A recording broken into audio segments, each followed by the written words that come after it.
Hello, everyone, and welcome back to the Surprise Jab Podcast. I'm your host, Zach Ruger, surprised with new topics every single week and jabbing you with your daily dose of UFC. And that is right, we are back with a brand new episode. This is kind of a surprise episode, if you will. There's no new UFC event going on this upcoming weekend of July 4th. It is currently July 2nd as I'm filming this. And over the next few days, there's just no events going on for me to cover. And I was just going to wait until next week to record an episode, but this will be dropping Monday, July, was it 6, when you could potentially be listening to this at the soonest. And I was just thinking, you know what, there is so much going on in UFC. We're also at the halfway point for the UFC, so I figured what better to do than just have a full UFC-centric episode. We're going to be going through some new fights, look at the updated rankings, as a lot has gone down in terms of the UFC rankings, some massive things. You could call this the biggest UFC rankings update post-UFC 317 that we've had so far this year. I'm going to be looking at the current state of each division, what's going to be next for title fights, and big matchups that are going to be coming.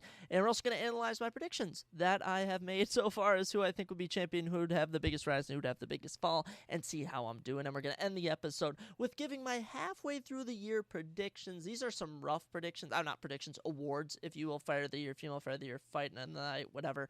Going to be doing all that to end the episode. But it's kind of a rough draft, if you will. I mean, I was able to go through and kind of recollect everything that's gone down through the first 6 months of the year, but by the end of 2025, we'll have a set-in-stone list. So, getting on into it with what we always kick off every episode with, new UFC fights. And we have a couple set in stone, and then we have some that are on the rumorville or in the works. So let's look at the ones that are currently set in stone. And first off, UFC Vegas 108, lightweight action, and for this fight being in the Apex, criminal Esteban Ribovic back in action. Just put in EA Sports UFC 5, by the way. I have no idea how Esteban ended up in the game, but this dude holds wins over Daniel Zaluber and Terrence McKinney. He is a absolute warrior coming off a fight the night against Jared Gordon, which he unfortunately lost, but the dude's an absolute warrior. And as for Elvis Brenner, I mean, we knew Elvis was good. He is kind of in this 3-2 awkward spot now. Now, mind you, I know one of those losses is to Matus Rebecca. I think another one is to Mike Tibek oral by. So this dude has lost to some top-level opposition. But, I mean, this guy has some great knockouts as well. Also knocked out Guram Kuladze, which is not easy to do. Matchup coming at you, UFC Paris, Eunice Dubin making her second run in the UFC after losing her debut. The Venezuelan will be taking on the 6-0 lady from England, Kennedy the Machine 2.0 Freeman. She's posing here with a belt, I presume is from Cage Warriors, so she must be a legit Cage Warriors competitor. This is a good fight. The UFC Paris card is coming together very nicely. I'm waiting to see who we get Benoit Saint Denis taking on. That's what I'm waiting to see. I'm really ready for some Benoit Saint Denis fight action, but Eunice Dubin, Kennedy Freeman, I don't know what to expect, but Kennedy Freeman looks like a little badass, so I think I'm going to ride with her for that one. Another one on that Paris card, the number 7th ranked heavyweight Marcin Tybura, fresh off of his win over Renata Diaz. That is right, he's back in action. He's taking on a man who he beat pre-UFC, none other than Ante Delija. Ante Delija making his UFC debut. He is most known for being in the PFL, holds wins over Renan Ferreira, Rico Rodriguez, and even UFC veteran, I guess if you want to call him that, Yorgan De Castro. I mean, Yorgan had almost a win on a UFC pay-per-view once, funny enough. But yeah, this fight's going down. Ante is 25-6. He's about 35 years old. When this goes down, he'll be 35. And yeah, Croatian, the dude is a legit competitor, and these two did fight back in the early days of their careers, and Marcin was able to come out on top, but now they're looking to run it back, and it's been tough to break heavyweights in. We just watched Rizvan Kuniev fail. That didn't work. Now, Talashan Teixeira, we're going to talk about him later on, has a lot of potential to break in, but with Derek Lewis, it's just impossible to tell. Derek Lewis is the most unpredictable fighter. He's either going to get knocked out or he's going to get a knockout. There is no in between here. But Ante Delija, Marcin Tybura, this is a great matchup, and this is going to be a perfect main card fight, I guarantee. Now, the only worry I have is Marcin Tybura is prone to either getting a quick finish or being finished quickly, or the third option, which is a boring 3-round decision. So there really isn't an in-between like a good 3-round war. It's either he's out there quickly, he's getting a guy out there quickly, they're doing nothing for 3 rounds. So we'll see what happens with Ante Dillashaw coming back to the UFC. And our last official matchup, UFC 318, Bruno Ferreira supposed to take on Ikram Alkaserov, and son of a gun, Ikram pulling out. As always, I swear Ikram Alkaserov always pulling out. And Bruno Ferreira will instead be taking on the 6-0 Jackson McKay. Jackson McVeigh, I think it is actually, not McKay. But Jackson was supposed to fight Cedric Dumas on short notice. He pulled out, and then he was supposed to fight some Ewert guy. Ewert missed weight by 10 pounds, was cut on the spot. And they're like, Jackson, we're so sorry. How about you take on Bruno Ferreira at UFC 318? Now, is this a harder fight than I think either of the guys he's going to take on? Yeah, but it's worth the risk. And honestly, Bruno Ferreira, he's 4-2 in the UFC, wins over Gregor Rodriguez, Armin Petrosian, Dustin Stolfus among some. He's also prone to getting, beaten by some of these guys. No, Sultan Ruzaboyev.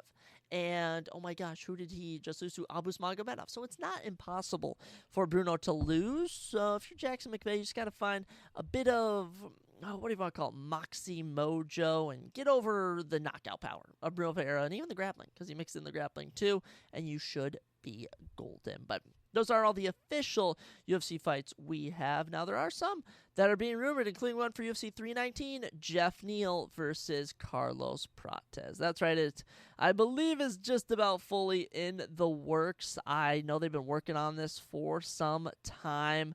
It's supposed to be going down maybe as the co-main event or the third fight on that DDP Chimaev card. And UFC Chicago is getting absolutely loaded up, and it's a shame I'm going to miss it, which sucks. I have to house sit. But yeah, Carlos Prates back in action against Jeff Neal. I love this fight.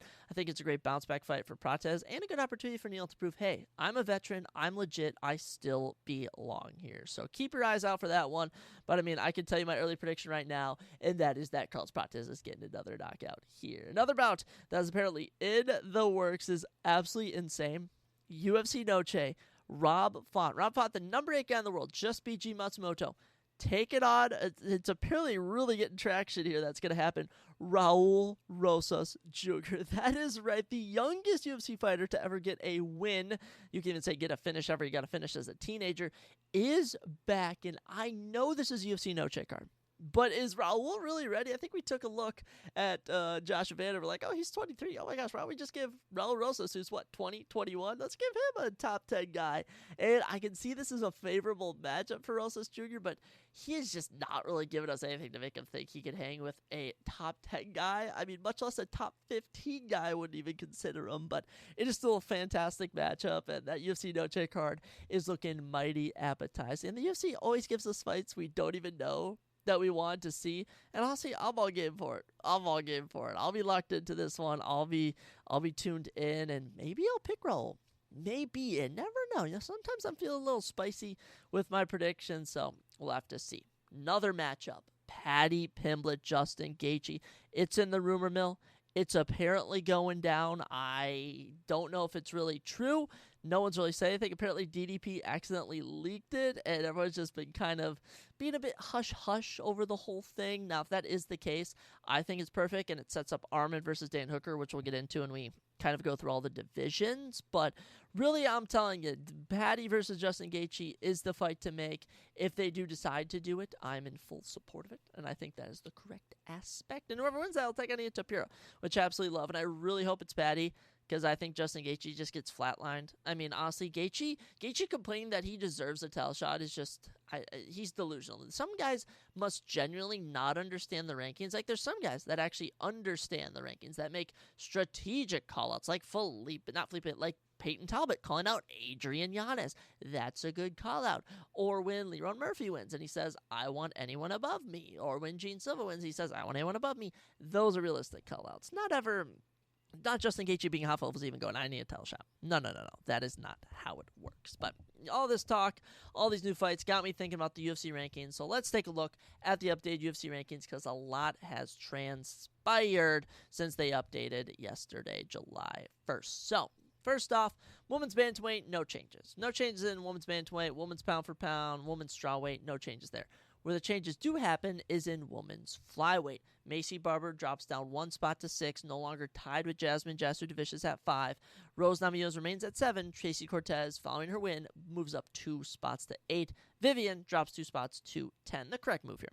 the utterly correct move. Great stuff by Tracy Cortez, shutting out Viviane Araújo. It's the best for business decision. It's what we needed, and it really lets me know that Tracy Cortez is still a legit competitor and didn't get the brains knocked out of her after she lost her eyelash taking on Rose Namajunas. But Tracy now has the opportunity to fight up, and we're going to go through all the divisions coming up here, so I'll talk about who she could take on next. But finally back in the top 10, love to see. And as for Viviane Araújo, you're unfortunately just going to see a steady decline here. She's going to be fighting downwards, and looking at the rankings, let me just tell you, Wang Kong, yeah, that's going to be someone she's taking on next. But good stuff for Tracy Cortez now in the top 10. Heavyweight, light heavyweight, no changes. As for middleweight, you got Abus Magomedov dropping down one spot to 15. No longer tied at 14. Makes complete sense. I have no idea why they're like, oh, let's just tie Abus with Roman Kopylov at 14, and then, oh, let's just drop him back down. So I don't think they know what they're doing.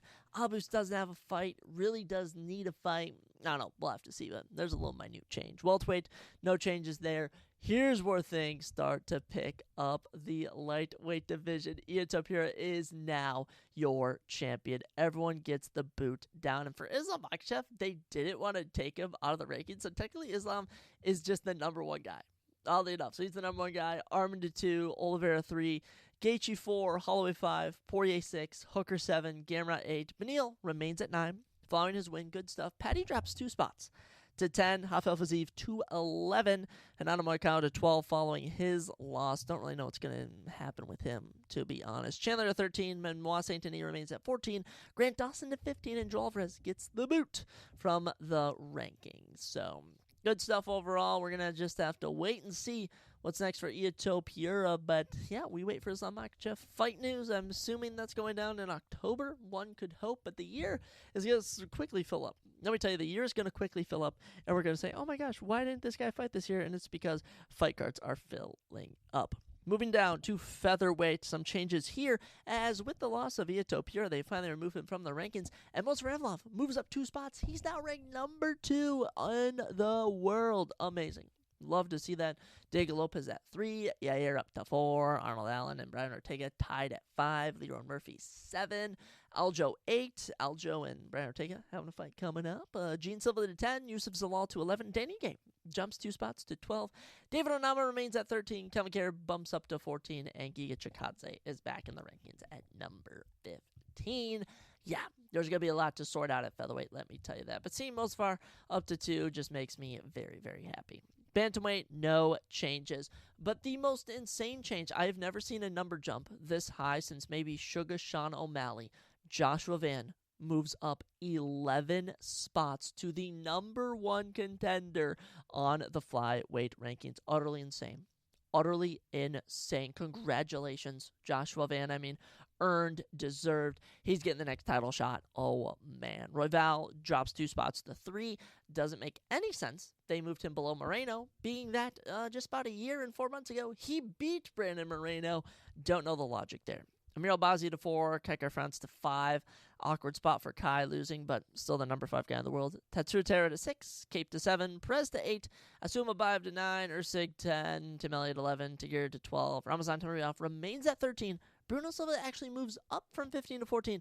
Kai Sakura is now ranked at number 15. So random how they do these. And then the big one, everyone's been talking about it. It's the men's pound for pounding. Yes, Ilia Topuria is now the number 1 pound for pound fighter on the planet, as he should be.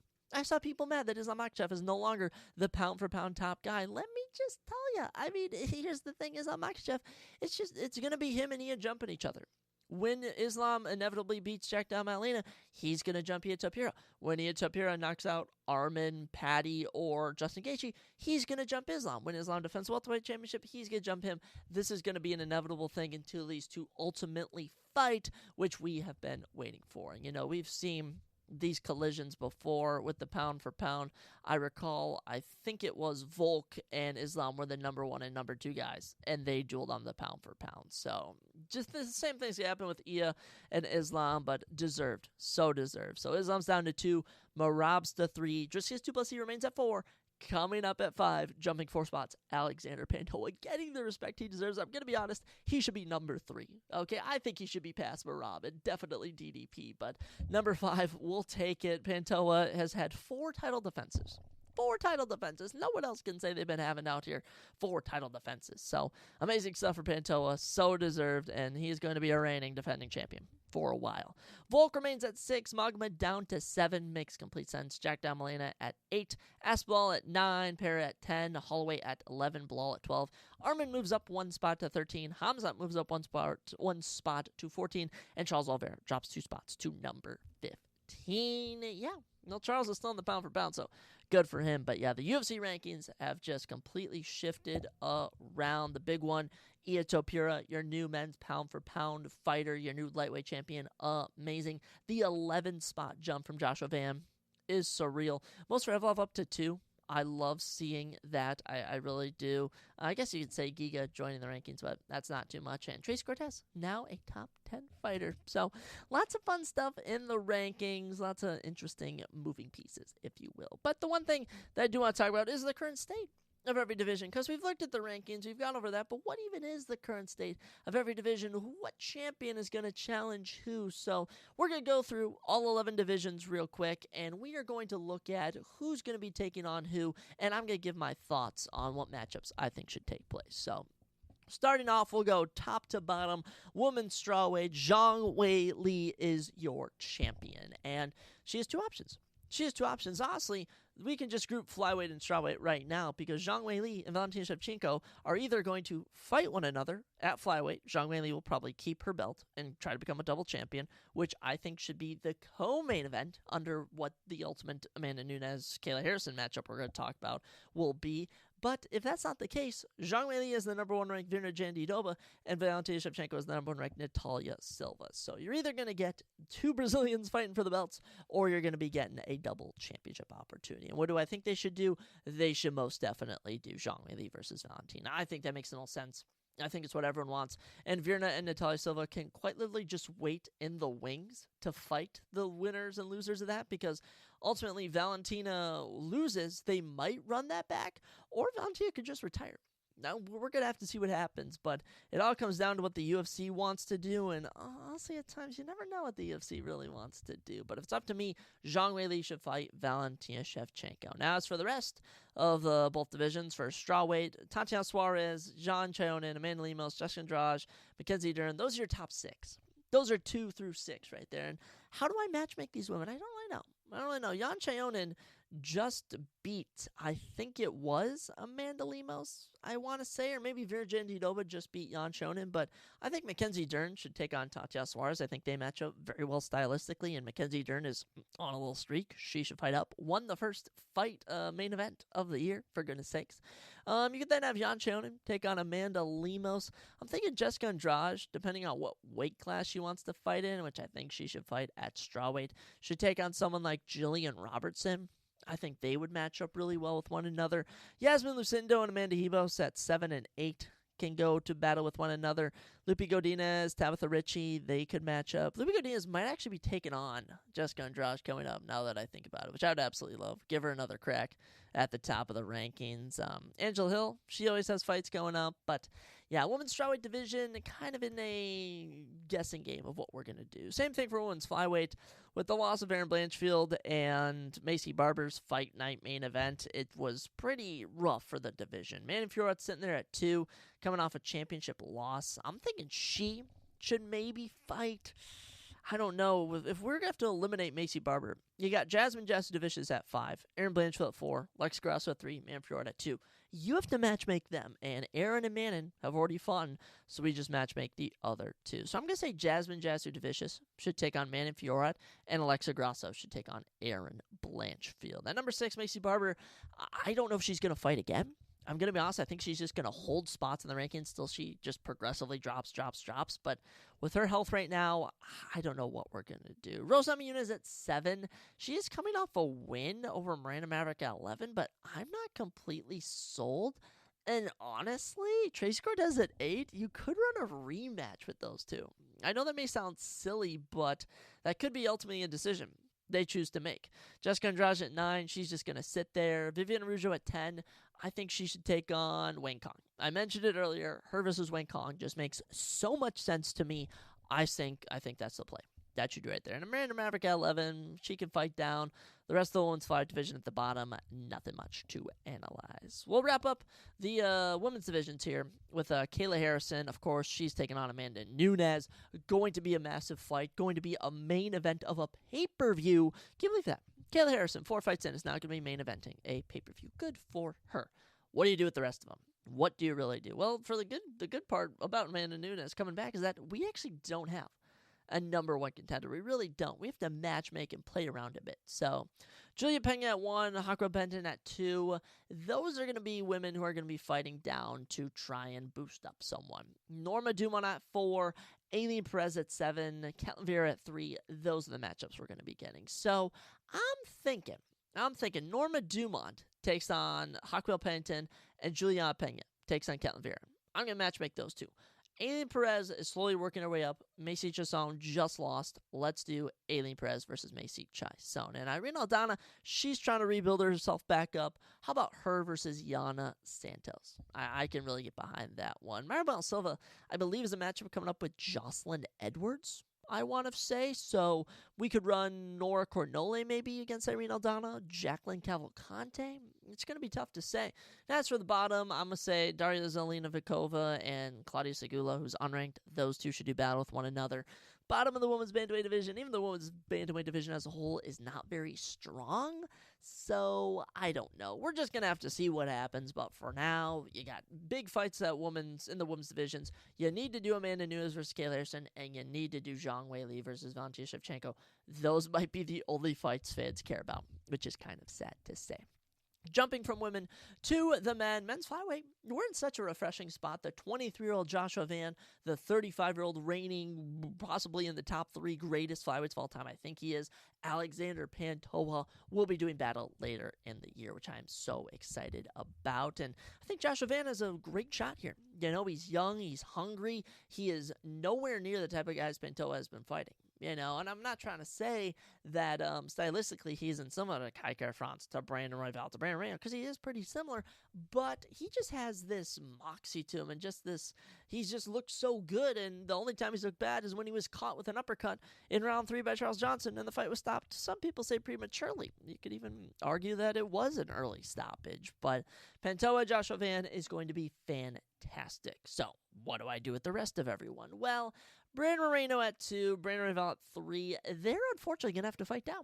They really are, and I don't want to see them fight again. Please don't do that. But you have a matchup coming up with Amir Albazi and Tatsuo Taira. I think if Tatsuo wins that, he should take on Brandon Moreno. If Amir Albazi wins that, he should take on Brandon Royval. Now, depending on whoever takes on who, and we have to kind of matchmake out of that, I say Kai France goes again with Brandon Royval. All right, so in an ideal world, Tatsuo Taira beats Amir Albazi, and he gets to take on Brandon Moreno, and we run Royval versus Kai France. Because they had a fight of the night, I think it was 3 years ago. Actually, it might have been 5 years ago even. I don't even know, but it was only 2 rounds. It was about a round and a half, you could even say. It was amazing. It was one of the greatest 2-round fight of the nights you'll see. Moving down, Manel Cape at 7. I don't know. You could have Manel Cape booked against Brandon Moreno, against Brandon Royval. I think he's going to pull out. I really do. Manel Cape is just, man. Manel Cape could have been Joshua Van right now, but he got injured or something, which is absolutely crazy. The timeline we live on, thanks to Manel Cape having the most pullouts and cancellations of any fighter we've seen, Joshua Van has gained the next title shot. It's kind of good. It's kind of a good thing. Alex Perez at 8 is taking on, I believe, Steve Ursig at 10, I want to say. We're doing that. Asuma Bayev at 9 is taking on Ramazan Temariov. You got Tim Elliott at 11 taking on the 15th ranked Kai Sakura. Number 14th ranked Bruno Silva is going to be fighting down. And then you have Tigir Lembekoff at 12, who's just going to pick up the scraps, if you will, of flyweights. In fact, I think Manel Cape should take on Tigir Lembekoff and have to deal with a grappler and maybe lose. But flyweights in an excellent position. I think everyone's just happy for Joshua Van, and happy that Alexander Pantoja is an exciting reigning defending champion. And yeah, flyweight is in a good spot. Moving over to bantamweight. Bantamweight's in a interesting spot. It's not bad. I don't really think it's in a bad spot. I just think if Merab has just gone out and he's beaten the number 1 guy, he's beaten the number 2 guy, he's beaten the number 3 guy, he definitely beat the number 4 guy, he would probably beat the 5 guy, he's beaten just about everyone in the division, and now it's like, well, what do we do with him? We have to find a number 1 set contender, and Right now, I would say that's Corey Sandhagen. I would say Corey Sandhagen would probably be a good option just to give him a title shot. I mean, Sandhagen beat Figueiredo, Song Yadong, Marlon Vera. They're at the 5, 6, 7. Also win over the number 8, Rob Font, so he's picked up some wins over the last few times, and yeah, he's lost to Pierre Yan and Umar Nurmagomedov, but so what? He's a new face, and I think he'd prove as an interesting stylistic challenge to Merab, as opposed to everyone else. Sean O'Malley at 1 is going to be sitting around for a while. I don't even know what to do with Sean. I really don't. I'm going to be honest, but the thing is we all have to look at Max Holloway. Max Holloway is a perfect example of, here's a guy goes 0-3 against Volkanovski, and summer of 22, we were legit he might be it. He might be done. What does Max do? Fights a contender. Here's this opportunity for him to, when was that? 2024, the BMF belt came into the picture, and it was kind of like, here's this BMF belt, just to kind of do something fun. Here's an opportunity to take on Justin Gaethje, builds himself into a global superstar, earns another title shot against Ito Pura. Now, it didn't go his way, but here's what Sean O'Malley can do. He can give someone an opportunity, just like Max Holloway gave Arnold Allen, gave the Korean Zombie. That's what you can do. Sean O'Malley can take on Song Yadong at number 5. He can take on, dare I say, Raul Rosas Jr. if he beats Rafon. He can take on Amin Zahabi. You could even just do Sean O'Malley versus Henry Cejudo just for the heck of it. I think for Sean, it's just going to be a lot of sitting, a lot of waiting, but I do not think he should move up. I have zero supported him moving up to featherweight. I don't think it would work out. Umar Nurmagomedov at 2. He's probably just going to be sitting around for a bit. Maybe takes on the number 5 ranked Song Yadong. I would really like that, but might just be waiting. But the Song Yadong fight should be right there. Petr Yan at 3 is, of course, given the 13th ranked Marcus McGee a shot. Love that. Devison Figueiredo at 6. Kind of is probably going to be fighting down. I think he could take on Mario Bautista even. Marlon Vera at 7. Him and Amin Zahabi would match up really well. And then as we get into the bottom of the division, Vincius Oliveira, Montel Jackson, Kyler Phillips, we're just kind of waiting to see what happens with all of them. But bantamweight needs just some fights to happen. It just needs some fights to happen. Because right now, Merab is outpaced the rest of the division. And when you have a champion outpacing all the contenders, you don't know who to fight. But if it was up to me, Merab, Sandhagen, book it for later in the year. Moving up to featherweight, Volkanovski is your champion, and one would think that him versus Mosfar was just an easy fight to make. That is just the fight that everyone wants. Everyone makes sense. Even Volk said, Mosfar is a great challenge, and I would love to fight him. And the UFC is like, no, let's have Mosfar fight the newcomer, Aaron Pico, and you can take on Yair Rodriguez. And I even think that Volk was like, I'll fight Yair Rodriguez, but that just doesn't really make sense. So going under the assumption that they want Volk to fight, which changing UFC Noche from Mexico to San Antonio from a pay-per-view to a fight night is kind of a tell that I don't think they're going to have Yair fight Volk, but we're just going to work on the assumption they do go through with that, because Mosfar at number 2 is taking on the debuting Aaron Pico coming over from Bellator. The number 3 Diego Lopez taking on the number 10 Gene Silva is a massive fight. Number 5 ranked Arnold Allen, he doesn't have a fight. Number 5 and 8, Ortega and Sterling, they're fighting. What do? Leron Murphy, Arnold Allen, I don't know if they're buddies. I really don't. But Leron versus Yair is the fight you should make. It really is the fight you should make. That's what I think they should do. And what do you do with Arnold Allen?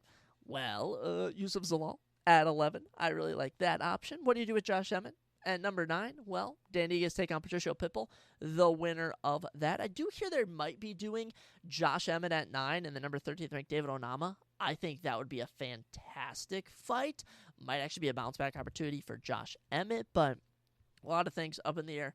Commentator at 14 is welcoming Steve Garcia Jr. to the division. I'm picking Steve, and I love Steve Garcia, but if Calvin loses again, it's actually going to break my heart. So I don't even want to see that fight happen. And Giga Chikadze at 15, he can fight some up-and-comer. He can fight frickin' who is a up-and-coming featherweight? I guess Sean Woodson isn't really an up-and-comer, but there's a couple of guys out there. But, it should be Mosfar Evlov, but if Mosfar Evlov beats Aaron Pico like I think he will, we will inevitably get a Mosfar Evlov title shot, and there's no one that Volk is losing to unless he hit Topura. comes back down to featherweight. Speak of the man, Ian Shapiro, we move up to lightweight. Yes, he is the champion. Yes, no one knows who he's going to be fighting next, but it's amazing. It's amazing, man, the facet he did it in, the confidence. It's not even cockiness. It is just confidence. He has spoken everything into existence. He speaks like it's already happened. It's utterly insane. There's like a meme going around. I don't know if his wife actually said this, but she said that they didn't do a birth reveal. He held a party for his unborn son the day before their gender reveal happened, and it turned out to be a boy, which I think is just ridiculous. But Ian Shapiro, he is your champion, and here's the issue. Paddy Pimblett is ranked number 10. I don't know if they're going to give the number 10 guy, Paddy Pimblett, a title shot. Now, what will they do? Paddy Pimblett, Justin Gaethje, 4 versus the 10. Winner can be moved up to the number 3, number 2 spot. They can take on Ian Shapiro. So I'm going to work under the assumption Justin Gaethje and Paddy Pimblett fight. The winner can take on Ian Shapiro. And it makes sense. It really does. It would be Gaethje's last chance at a title shot. That has evaded him for so long. He has an excellent puncher's chance against Ian Shapiro. As for Paddy Pimblett, he is the most over star. Him and Tom Aspinall battle for being the biggest star in England. They really do. And Paddy Pimblett, he has just proven himself against Michael Chandler was such a stepping stone in his career. And he's reached a level of stardom that many wish they could dream of. I mean, it is crazy to say. I'm going to say this, but out of the majority of our UFC champions, Paddy Pimblett is up there in superiority to popularity. He is more popular than Jack Della Maddalena. I hate to say it, more popular than Pantoja. Him and Merab, he is probably more popular than Merab. I mean, it is ridiculous the level of stardom that Paddy Pimblett has achieved, and I think if he beats Justin Gaethje, it is going to go to insane levels. But elsewhere, Islam's ranked number 1. He'll be moving up to take on Jack Della Maddalena, so we'll just cover that right off the bat. Welterweight division, the championship, it's going to be the number 1 lightweight, Islam versus Jack Della Maddalena. That's going down later in the year. Maybe in Australia, maybe Abu Dhabi. We'll have to see. Arman at 2. Arman, who's probably been the biggest loser of 2025, in my opinion, missing weight. And he is just nowhere near a title shot right now. If we're doing Gaethje versus Paddy, and we have Dustin Poirier and Max Holloway going to battle, and, you know, win or lose, Max Holloway is going to be in a weird spot. You know, it doesn't really matter. But who should Arman fight? The 7th-ranked Dan Hooker. It's really the only option. I mean, I don't think we're going to run back Mateusz Gamrot versus Arman Tsarukyan. I really don't. So, Dan Hooker, Arman Tsarukyan, let's make that fight happen. As for Max Holloway and Dustin Poirier, the 5 and the 6, it is tricky for me to see what happens because, I mean, I still don't know who I'm going to pick. I have 3 weeks. I think I've actually only have 2 weeks now to decide who I'm going to pick. And I'll be honest, I just can't decide. I really can't decide, guys, because I used to not like Dustin Poirier. I want y'all to know that, you know, when Dan Hooker and Dustin Poirier fought, which, by the way, is the greatest lightweight fight I've ever seen live in the Apex, that was just, it made me fall in love with Dan Hooker, and I picked against Dustin Poirier, not even out of hating him, because I had picked him against Khabib, and he didn't come up. But Poirier will then go on to have his McGregor saga, and I was a McGregor guy. You know, I was a diehard McGregor guy, and I just grew to resent Dustin Poirier, and then I was a Charles Oliveira fan, and Dustin Poirier got a title shot, and I grew to resent him. And then, you know, I actually picked him to lose against Michael Chandler, and I was so pissed when he beat him. And then I watched Gaethje knock him out, and I was happy. And then this weird switch happened. I don't even know how it came to be, but when he knocked out Benoit Saint Denis, which, by the way, I picked Benoit Saint Denis, I wasn't even mad. And then he took on Islam Makhachev. And there was just something about that fight where Dustin was Rocky and Drago, Volkov, whatever was, Islam is Russian United States. It wasn't actually, but I just found this love for Dustin Poirier. I realized he's such a great guy, and now I really don't want to see him lose to Max Holloway. But I don't know. That's another topic when UFC 318 goes down. But man, I'm really excited for that one. A proper retirement fight. Love to see it. The 8th, Mateusz Gamrot sticking with the lightweight rankings. He's in him and the number 9 ranked Beneil and the number 11th ranked Fiziev. They're all going to be intertwined.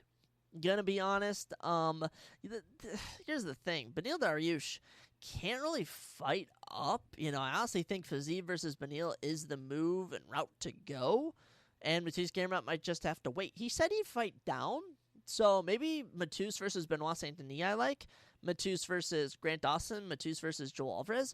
There's some options there, but a lot of uncertainty. A lot of uncertainty. And so for Renato Moicano, he's definitely fighting down. It's just a matter of, is he going to fight Grant Dawson, Joel Alvarez? What's he going to do? And as for Michael Chandler, another guy, I have no idea what to do with Michael Chandler. I really don't. Maybe we'll get Michael Chandler versus Conor McGregor in 2026, and we can be like, wow, we actually finally got it. But I don't know. Jumping up to welterweight, we already mentioned Jack Elena Islam. That's the title picture, but what do we do with the rest of the frickin' division? Well, let's go over what we know. The number 6 ranked Ian Gary is taking on the number 2 ranked Sean Brady. The number 11th ranked Jeff Neal is taking on number 13th ranked Carlos Prates. Number 12, Stephen Thompson, is taking on the unranked Gabriel Bonfim. Number 14th ranked Kevin Holland. Unranked Daniel Rodriguez. Number 15th ranked Michael Page is taking on number 7th ranked Jared Cannonier in the middleweight division. No idea what's going on there, so that's all squared. What do we do with everyone else? Well, you have Bilal at 1, Shavkat at 3. Shavkat could just get a title shot, but I think he should stay active. I really think he should stay active, and we were supposed to get him versus Bilal twice now. Never came to be. I think that's a perfect fight to do right there. Or you could have Usman fight up, because Usman is kind of warranted an opportunity to fight up. So you do Usman versus Bilal, Usman versus Shavkat. But if I'm Kamaru Usman, I'm just sitting out. I think you could even give Usman the next title shot. I'm going to be honest. People are going to hate this, but Usman taking on Jack Elena and Islam Makhachev, the winner of that, I think it just builds for the winners I see. Because I would pick JDM and Islam to beat Kamaru Usman. But hey, that's just my opinion. Number 4 ranked Leon Edwards, I believe, should have a date with the number 7th ranked Michael Morales. As for Joaquin Buckley at 7, he's going to be taking on the loser of some matchup. Loser of Sean Brady and Ian Gary. Loser of Leon Edwards, Michael Morales. Loser of Bilal Muhammad Shafqat Rakhmonov. That's going to be where he's going to be put. Because there's just no point in having him fight down. There really isn't. Joaquin Buckley should just sit still. And as for Colby Covington 9, Gilbert Burns 10, I say we just do that fight. It's been a dream fight for MMA fans. Really, in both their careers right now, I don't think any of them want to fight an up-and-coming contender. It just hasn't worked out for them. So I say those two. They have the dream match we've been waiting for them to have, and we just feel joy watching them two fight, because honestly it would be like, putting the old two guys out to pasture. And also, Kobe's just never gonna fight. I think after a Joaquin Buckley fight, get knocked out in front of Trump. Trump left from his fight. I think he was like, yeah, probably it for me. But yeah, Islam versus JDM, the title shot at welterweight. To middleweight, of course, Dricus du Plessis, the number 3 ranked Khamzat Chimaev. Mwah, beautiful. The number 1 ranked Nasruddin, number 1 Kyle Barallo in Paris main event. Beautiful. Number 5 ranked Robert Whittaker. The number 12 ranked now, Rare Day Ritter. Beautiful. Main event in Abu Dhabi. A lot of good at middleweight. Number 9, Anthony Hernandez. Number 8, Roman Dolidze. Another fantastic matchup. We even got the number 10 and 11th guys. Marvin Vettori, Brendan Allen. They have fights booked. Paulo Costa at 13. Roman Capillo at 14. They have fights booked.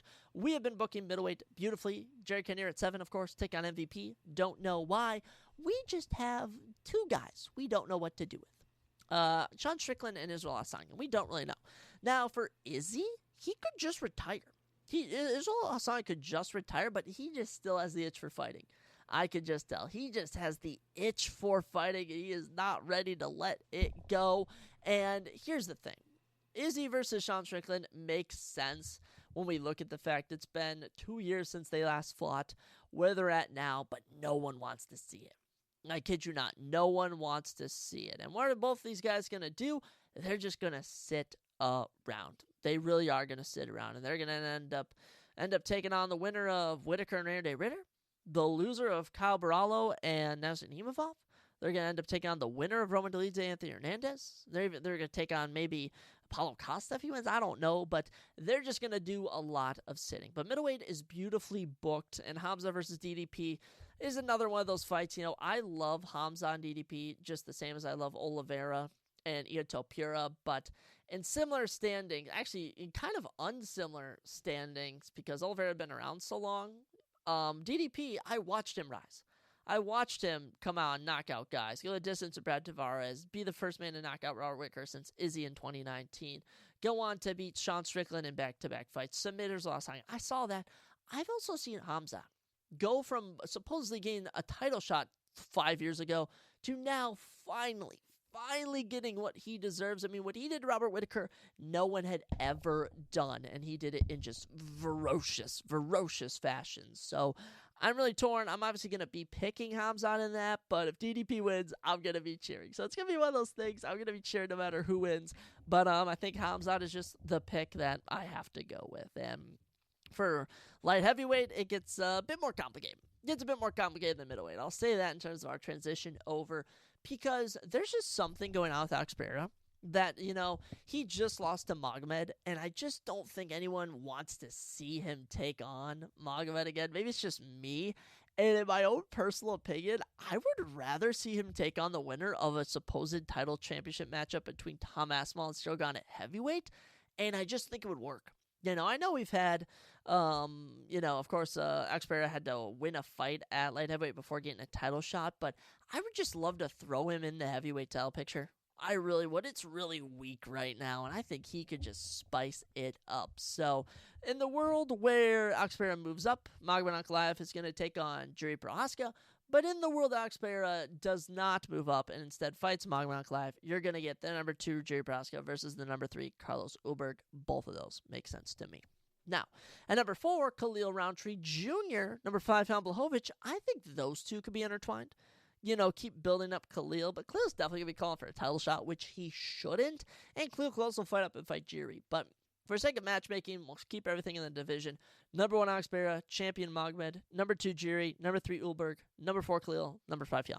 That's what we'll do. Jamal Hill at 6, he's going to be welcoming up someone. The number 11th ranked Nazmat Mirzakhanov. The number 8, Dominic Reyes. He's going to be welcoming someone up. That's what I think they're going to do. There's a small chance they have him take on Rakic at 7. And, the winner of that is like, oh, if we finally have a win, because neither of those guys have won in 2 to 3 years. Volkan at 9, he's also probably going to be fighting up. He deserves to fight up, but I don't know if he's gonna. I think Volkan might be fighting down. Volkan versus winner of Johnny Walker and Zhang Minghong could be an option. Bogdan Guskov, he'll be fighting Nikia Krylov. I think the winner of that will be fighting up, but light heavyweight has a lot going on, and we just don't really know what's going to happen. It all depends on Alex Pereira. And depending when he does, you're either going to be getting some big fights or a rerun of fights. And personally, I would like some bigger new fights as opposed to running back, because rematches just kill me.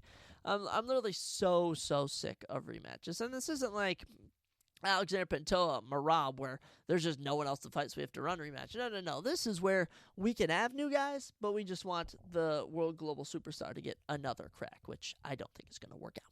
Now, as for our final division, the heavyweight division, what's going on at heavyweight? Well, a lot of good. With a thunderstorm just ended with John Jones, and John Jones has created this thunderstorm since he became champion, even before when Francis Ngannou left the company, for goodness sakes. It's all been tied to John Jones, and he's gone, and the rainbows came out, and that rainbow is Tom Aspinall. You know what Tom Aspinall had to say? I have beaten 5 of the 10 guys in the top 10. I want to beat all 5 and have beaten all top 10 guys in the UFC. That's the champion I want. He wants to be active. He wants to bring back the heavyweight division to its glory, which it has not been in its glory for many years now. You could say the heavyweight division has not been in its prime since 2018 and 2017. And mind you, they have a decent roster. They really do. Now, heavyweights have gotten more technical, and I will say the top 5, including Tom Aspinall, stand out from the other 35 on the roster by a significant margin. But, it's not impossible to break up. So, Aspinall, who's he going to be defending against first? If it's not Poatan Pereira in a insane super fight, that's the number 1 Cyril Gane. That's what's going to be going down. And honestly, Aspinall versus Gane makes a lot of sense. I mean, he's beaten number 2, number 3, number 4, number 7. Aspinall has just ran through everyone, and Gane he hasn't faced. And people say Gane could be a good matchup, so let's book it. Pay-per-view later in the year. Make it happen. Volkov at 2. Interesting. Very interesting. I don't necessarily know what to do with Volkov at 2, but I would say him versus Holtman at 5 really appetizes me. That I can get behind. That one I really like. You could have a rematch with him in Cursed Blades, but I don't know. Almeida's been calling everyone out. No one will fight Halton Almeida, so I say we give Halton the number 2 guy in the world and let him shine. Sergey Pavlovich at 3. He's taking out Walter Cortez Acosta at 6. Walter Cortez Acosta has just taken the UFC by storm. I'm actually so surprised. He's just been such an absolute stud. But yeah, He's been doing pretty good, and he'll be taking on Sergey Pavlich. What's Curtis Blades up to? Well, with the announcement of Marcin Tybura versus Ante Dillashaw, he gets to take on the winner of that. You're welcome. Moving down to 8, Sergey Spivak. I don't know. I'd say Sergey versus Shamil Gaziev at 11. That's a fight I want to see. I really do. I think that's one you can book. You could even do Sergey versus Tai Tuivasa when Tai inevitably returns a year 7. Oh my gosh, if they fight in 2026, it'd be a 7-year rematch. That'd be insane. But just all depends how active Spivak wants to remain. Derek Lewis at 9, Talshon Cher at 13. If Talshon wins, he's going to be my debut fighter of the year, and he probably will win, which I would just rather him not. I love Derek Lewis, but Talshon Cher is 6'7" with like an 83-inch reach. He is a nightmare for any medium to short heavyweight, period. And then the rest of the ranked heavyweights, Rizvan Kudiev did really good against Curtis Blades. Obviously lost a split decision, so I'd love to see him against Martin Buday, Mick Parkin, guys like that. I even have Rizvan take on Sergey Spivak. That's what I would love to see. And Rizvan Kudiev all kind of strikes as the guy who would take on Sergey Spivak next and lose another split decision. We're like, well, he's good.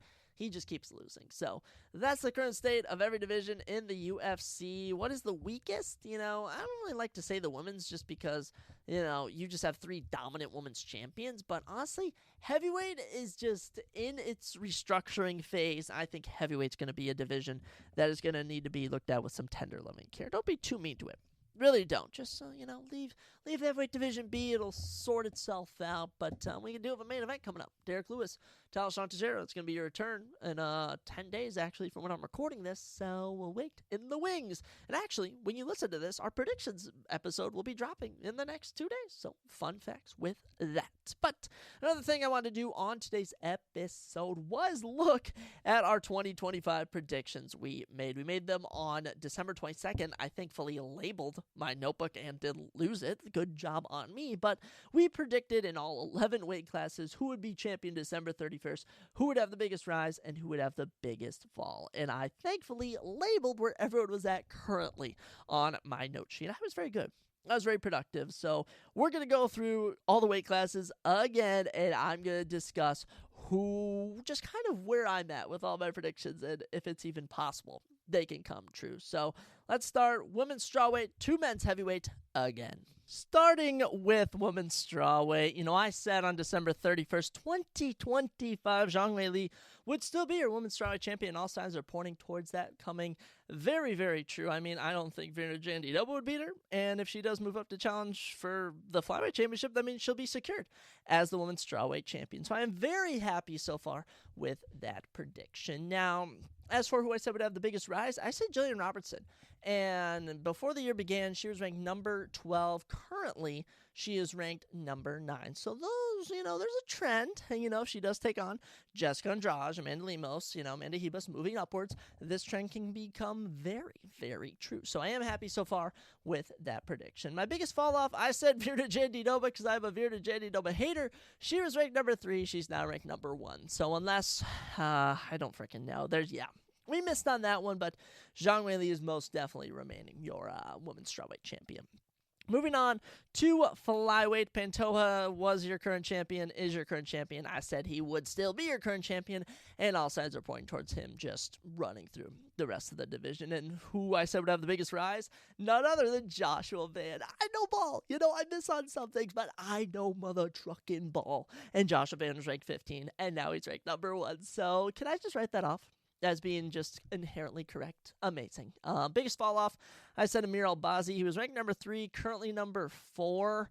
I don't even know who I would say has had a big fall off. Maybe Steve Erceg. I don't know what he was ranked before the year, but Amir Albazi at 3, currently ranked number 4. We have a lot of the year we have half the year actually to figure out what's going to happen left, but nailing Joshua Van makes me very happy. Women's flyweight, I actually had Tatiana Suarez written down and live on the podcast. We changed it to Valentina Shevchenko, and thankfully I did, because unless we get some miracle Natalia Silva or Zhang Weili, Valentina is going to remain your champion. And in an insane twist of things, I want you all to know is that Natalia Silva, before the year, was ranked at number 15. Could you believe that? And in a short short period of time, she went to now being ranked number 1. The Joshua Van treatment. I will tell you that. It's awesome. It is absolutely awesome. And man, I've absolutely nailed that prediction right there. I can't remember who she's beaten even. When did she fight at UFC 315? I'm trying to remember. Was that when she fought? All right, so upon further inspection of my notes, she was ranked number 5 and moved up to number 1, and she's next in line for a title shot. So I will say I nailed that prediction. Biggest fall off, I said Rose Namajunas. She was ranked number 6. She's now ranked number 7. I mean, I probably missed on that one, but it's just because Rose isn't that active. She really isn't, but if she does fight downwards more, then yeah, that'll do. Jessica Andrade could be considered having a big fall off. You could even say Karine Silva, but honestly, I don't know. So through those first 3 weight classes I've talked about, we've nailed the champions, we've nailed our rises, and the fall offs we'll just have to see. Women's, actually we'll go men's bantamweight next. Actually, what did I have written down next? Men's bantamweight, yes, men's bantamweight. I had Umar winning. You know, this is actually crazy. I had Umar Nurmagomedov winning the bantamweight championship over Merab Dvalishvili, and I firmly believe he was the only one that can beat Merab. And after watching the fight, I've learned just not going to happen. So Umar, we missed on him. Unless he gets a miraculous title shot end of the year, he's not going to become champion. So missed on that one, but I can live with that. Now, as for Rise, I said Peyton Talbot, and despite having that fallback against Raoni Barcelos, he did manage to bounce back, did manage to get a win, so I'm not going to rule him out. I am absolutely not going to rule him out of still making a run through these last 6 months. For biggest fall off, I said Marlon Vera. He's ranked 6, currently at 7, and yeah, I do think he will continue to fall off, but as for now, we'll just have to wait and see. Biggest rise, I mean, Zahabi beat Jose Aldo. You could say that Mauro Batista is now ranked number 8. I don't know if we've really had a big rise.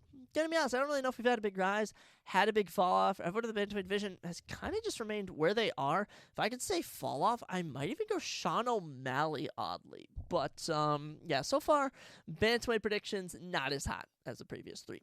Women's bantamweight, I'm pretty confident with. I kid you not, I'm pretty confident with. We nailed Kayla Harrison. Unless Amanda Nunes swoops in out of nowhere, we're going to get bummed there. But Kayla Harrison was ranked number 2. She's your champion. Looking good there. Eileen Perez was ranked 13th. She's now ranked 7th. She was my prediction for biggest rise. As of right now, looking like she will continue to rise. And she's already jumped into the top 10 after being out of the top 10. I would consider that successful. Hako Penton at 1, I said would have the biggest drop-off. She hasn't had any fight news. She's currently ranked number 2. I'm still going to stick with that she falls off and either loses her next bout or retires. So I'm still going to stick strong with that one. Men's featherweight. Now, men's featherweight was interesting. Men's featherweight was interesting because a lot happened that I was unprepared for. First off, Ito Pura moving up in weight. I was unprepared for that. I was unprepared for Ito Pura to move up and challenge for double championship status. So I said he would still be your men's champion at featherweight. Now, he never really lost it, but he's also technically not the champion. So we're going to fall into this weird thing with lightweight as well, where the guys didn't lose the belt, but they aren't the champions. So I'll have to see if I consider that true or not for myself. Biggest rise, I said, Gene Silva, and yeah, he's ranked number 10 now after being unranked, and he's taking on the number 3 guy coming up. So, yeah, you best betcha that I'm pretty confident that Gene Silva has been a great rise. Biggest fall-off, I said Volk, and little did I know that they're going to give him a title shot. So, I was doomed from the get-go there, but good for Volk. You missed on that. Gene Silva, though, having a big rise. Love that we predicted that. Lightweight, Islam Makhachev, I said would be champion.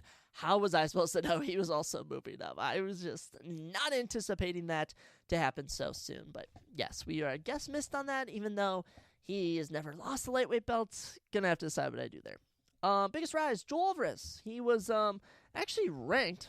He was actually ranked. What was he ranked here? Number 15. He is no longer ranked, but it's just because he hasn't been able to fight. Him versus Benoit Saint-Denis, he pulled out of that. He just hasn't been able to get an opponent, but if we could get him a Benil Dariush, Motu Scaramrot, Nato Moicano, I feel breaking him in could work. So we're just waiting for this guy to even fight. That's what we're waiting for. Biggest fall-off, I said Michael Chandler. He was ranked 7. He's now ranked 13. I'm pretty confident Michael Chandler has had a massive, massive fall-off. So, yeah, we nailed that one, but, yeah, we'll just have to see what happens with Joel Alvarez. Can that boy get a fight? Welterweight division, we said Shavkat Rakhmonov, and I'm just going to be honest. I I just think we're doomed because we predicted Shavkat last year, and this dude just cannot get a title shot. He just really can't. Waiting in the wings for him to get it. There is a scenario where maybe September, October, we get Islam, JDM. Islam runs through him. Shavkat wins against Bilal in the meantime. Shavkat, Islam, I don't know, but Shavkat is just inevitable. He will inevitably become champion. We're still waiting on it, but yeah, looking like that's not true now. Biggest rise, we said Carlos Prates. We did. Still at 13, but the rest of the year still is to come. You know, we've had some big risers. Sean Brady's now 2, Michelle Gary 6, Buckley 7, Morales 7. I'd say maybe Michael Morales I would put in that category, but there's still time for Carlos Prates. He goes out, beats Jeff Neal in, when did we say that was? August, then takes on Joaquin Buckley in November, takes a short nose fight against, I don't freaking know, Beloved in December, and yeah, who knows, but I'm not too mad about that one. And Leon Edwards for the biggest fall off, yeah, he was ranked 1, now he's ranked 4, and I'm very confident that whenever he fights next, he'll also lose, so I'm going to stick to that as a good prediction.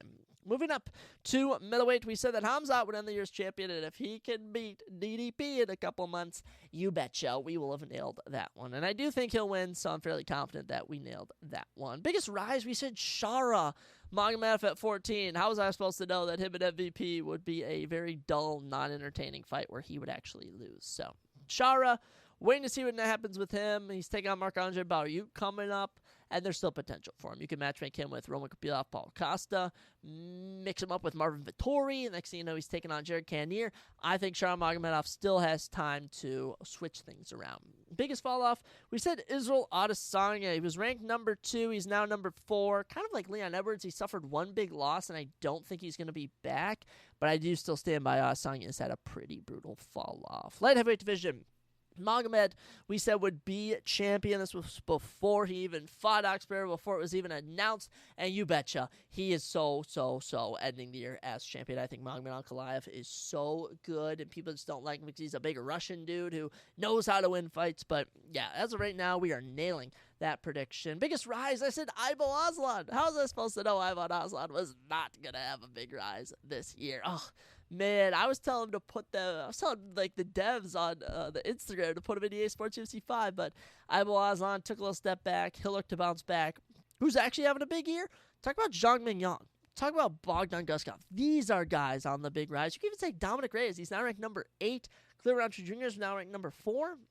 Man, sky's the limit for some of these guys, but might have missed on that one. Biggest fall off, I said Jamal Hill. After that Khalil Roundtree Jr. fight, not looking too hot. He was ranked number 3 head in the year. He's now number 6.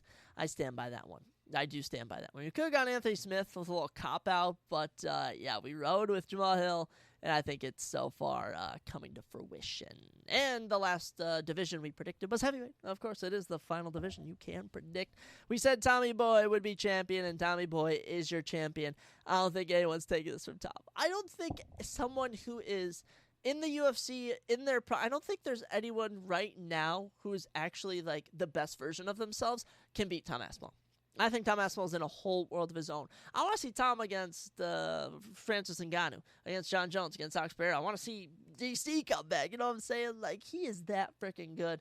And you best bet he's going to end the year's champion. Halfway through, we've already nailed it. He doesn't even have a fight news. I'm going to be honest, the year is out till September. You know, I'm thinking September 20th you're going to get a fight night, but yeah, we're going to be waiting to see when we can get Tom Aspinall a title fight. The biggest rise, I said Mick Parkin. Mick was unfortunately humbled by Marcin Tybura. Marcin Tybura out here humbling the likes of Mick Parkin and Hanada Diaz. Good stuff to Marcin Tybura, but Waldo Cortes de Costa currently is having the biggest rise. And I mean, I think when year's end comes, we will acknowledge him as having the biggest rise in the division, but good stuff for him so far. Biggest fall off, I said Curtis Blades, and Rizwan Kuniev would have brought that true, but he hung in there. So Curtis was ranked at 5, now number 4. That is not coming true. Who has had the biggest fall off? You could say Sergey Spivak. He's the name you could throw out. You could say Jairzinho Rosenstruck because he got freaking cut from the company. You could throw that out there, but I don't really know. I don't really know if we've had like an actual heavyweight have a big fall off. But, halfway through the year, those were our predictions. Some can still come true. Some are not good. But overall, we have nailed some of them. I always love looking back and see like what I nail. Like the Joshua Vans, the Talia Silvas, the Gene Silvas. I love when I nail those predictions. It really brings me joy. And I'll tell you what else brings me joy, and that is predicting things, looking at things. And with the year halfway through, let's do our half of the year rankings for a number of things. And we do this at the end of the year, but I think this is going to be a new staple we do on here, where we do it halfway through the year to kind of just see how the year is progressing. So we have multiple categories. We have submission of the year, KO of the year, event of the year, comeback fight of the year, comeback fighter of the year, rookie of the year, fight of the year, female fighter, male fighter. That's 9. Might keep it at 9, might try and bump it to 10, but let's just briefly go through all these, and then I shall send you on your way. So first off, let's do submission of the year. And, there's a couple popular ones that come to mind. Islam just dismantling, and Adam Moicano was one. Sean Brady's submission of Leon Edwards. That was a big one. That one I could really get behind. It's the main event scene where you really think about these types of submissions. But the one for me that is my current submission of the year, and this isn't even like the most creative, this isn't like the best submission, but just for the submission of the year, it's got to be Merab over Sean O'Malley. And I'll tell you why, and it's because Merab does not get finishes. Merab does not finish, guys. Merab has had one finish in the last 5 years, and it was against Marlon Moraes with just TKO due to exhaustion. Okay? But here, rematch against Sugar Sean, shows the improvements, hunts for the neck, lands the guillotine. It is just not a move he does. It would be like, what's a good example? Like, it'd be like Rosevlov landed a knockout. It's just not something that's going to happen. And the fact he did it to Sean O'Malley, a global superstar, yeah, that I think has earned me submission of the year. Now, for KO of the year, it changes, man. It changes. I could go through every single fight card and just tell you the trajectory of knockouts of the year. I mean, Roman Kopylov knocking out Chris Curtis, first event of the year. You could even bring up Cesar Almeida over Abdulrazak Al-Hassan, these flatliners. We just watched Gregory Rodriguez knock out Jack Hermanson. How about Nasruddin Imavov knocking out Israel Adesanya? Was that not utterly and ridiculously crazy? You could say Mauricio Ruffy's head kick of Bobby Green, or King Green. I think that's a big one. I think the spinning back kick is going to be a lot of people's KO of the year, if I'm being honest. We've had a lot of straight knockouts where people have just been put out cold, which have been utterly fantastic. I know on, was it 314 Reyes over Nikia Krylov? That one was nasty. But the one for me, I just can't get over it. It is the most recent knockout. It is Ito Pira over Charles Oliveira. And it's just the fact it's these two big names. It's 2.5 minutes. It's a one punch, he's out cold type of knockout to become a double champion. I mean, yeah.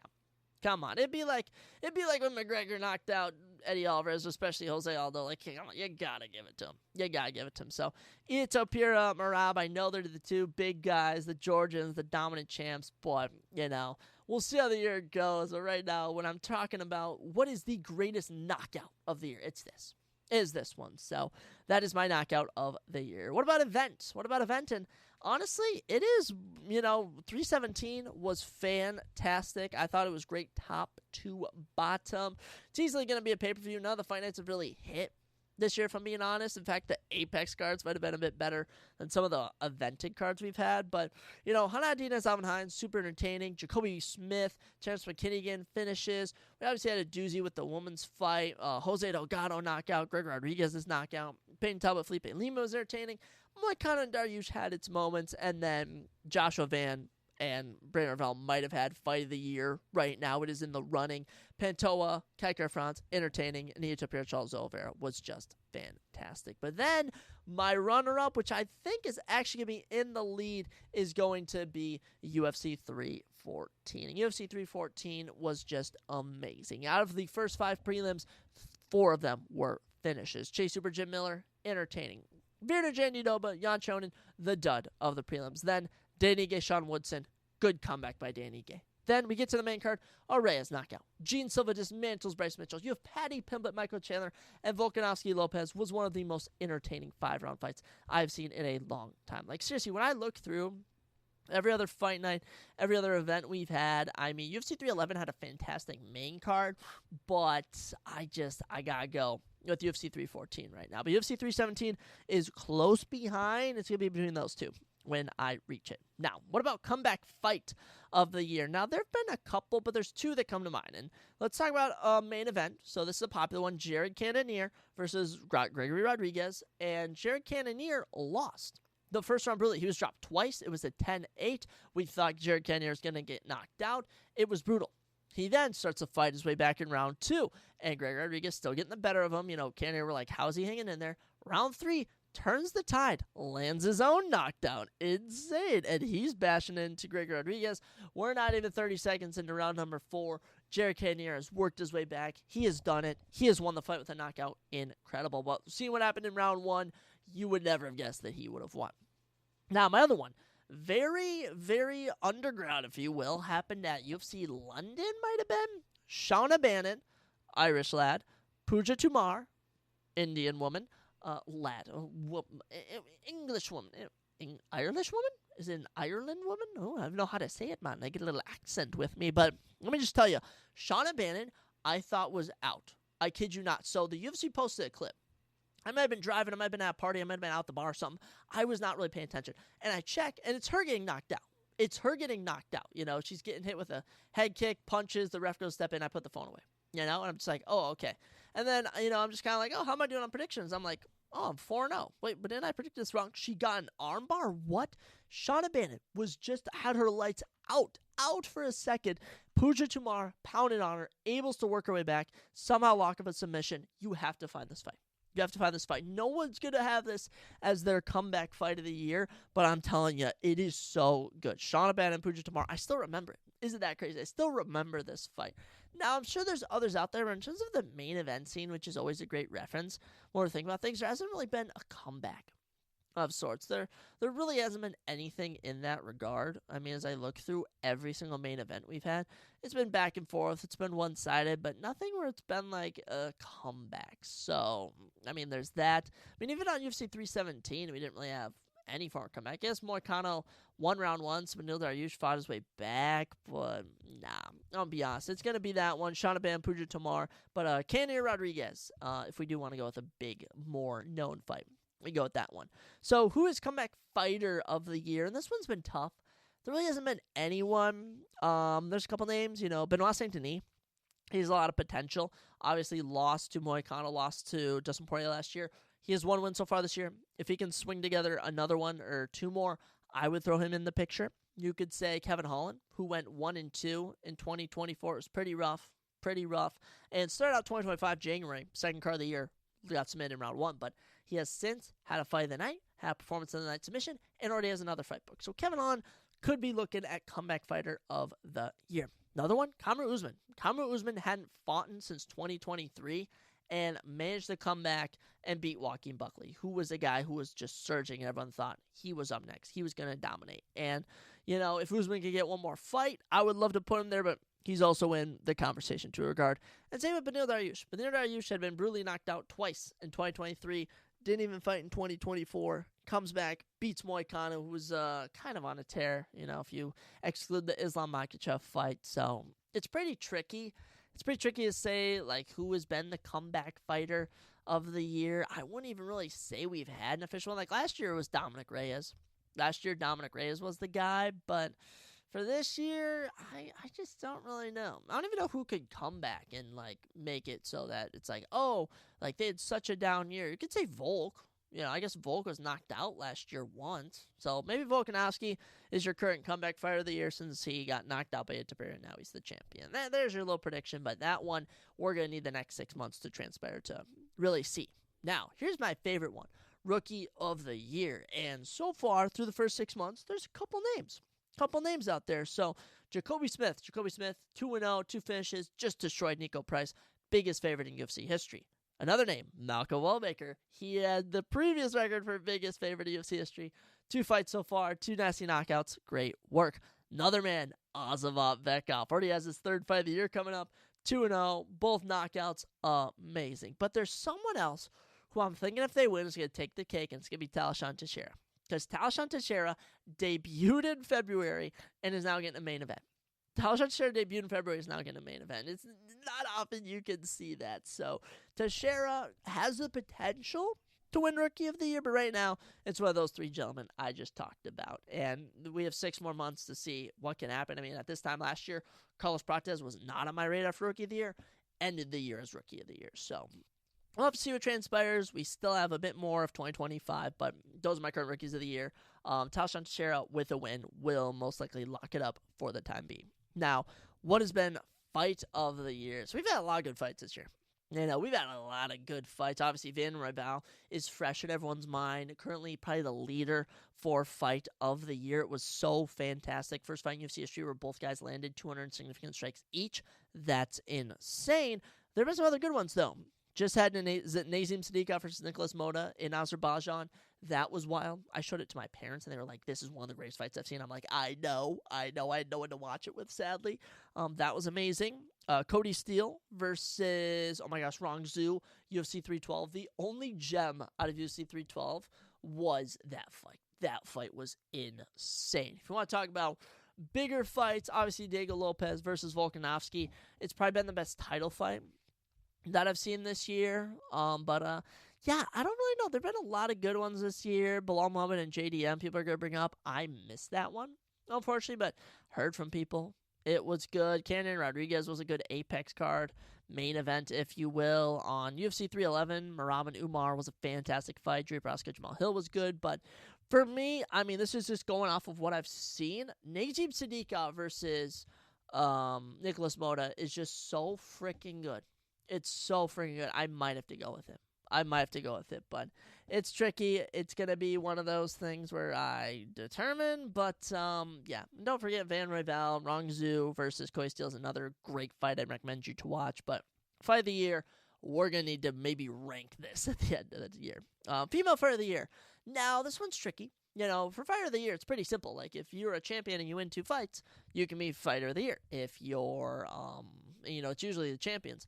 If you're unranked, you have to win a lot more fights. As for the females, there really hasn't been anyone. Obviously, Zhang Weili and Valentina have won, but that's about it. Other than that, no real women have gone out and really made a statement this year. So for right now, it's Kayla Harrison. Kayla Harrison coming to the UFC, third UFC fight, gets a title shot, submits Juliana Pena. Yeah, did what she had to do. And honestly, when I look at Amanda Nunes versus Julia Pena, Julia Pena took her all 5 rounds. Kayla Harrison only needed less than 2 rounds. So Kayla Harrison right now, Women's Fighter of the Year. And what happens if she loses to Amanda Nunes? I still think she would be your Female Fighter of the Year. But Zhang Weili, Valentina Shevchenko, if we do inevitably get that fight, the winner of that will be your Female Fighter of the Year. I'll tell you that right now. But as for now, it's Kayla Harrison, and there really isn't anything else to go off of, despite the fact she just has came in and won the championship. Now, for the Male Fighter of the Year, a bit more tricky. I'll say people are going to throw out Ilia Topuria just because of him becoming double champ. I love that. You can also say the same thing for Islam Makhachev. Now, this is just going to depend if Islam wins and then if Ilia Topuria defends again. But those two are definitely going to be for Male Fighter of the Year. Here's the name you don't know. Melquiz Zelkasa. He's already 3-0 this year through 6 months. Looking to get some more fights. Not even ranked at featherweight. He has potential. Joshua Van. He's already fought 3 times this year. He's now the number 1 ranked guy. Yeah, Joshua Van has been him so far this year. You can even say Dominic Reyes has potential to be Fighter of the Year. You really do. With the knockout of Nikita, he's now looking upwards into the top 7. Lots going on there. Check down Elena. If he beats Islam Makhachev, he's probably taking the cake for Fight of the Year. You have DDP if he beats Hamza. You have so many guys, but for right now, it's Merab Dvalishvili. It's got to be. He's had an excellent fight with Umar Nurmagomedov, like I said, in the running for Fight of the Year, and he dismantled Sean O'Malley and submitted him. So Merab taking the cake, and I could even see a world where Merab Dvalishvili wins Fight of the Year, main event's the event of the year as the submission of the year. Who knows? Maybe he goes out and KOs Corey Sandhagen in a comeback fight. He gets comeback of the year and knockout of the year. But Merab right now is my Male Fighter of the Year. He's had 2 title defenses through 6 months. You know who else has done that? Literally no one.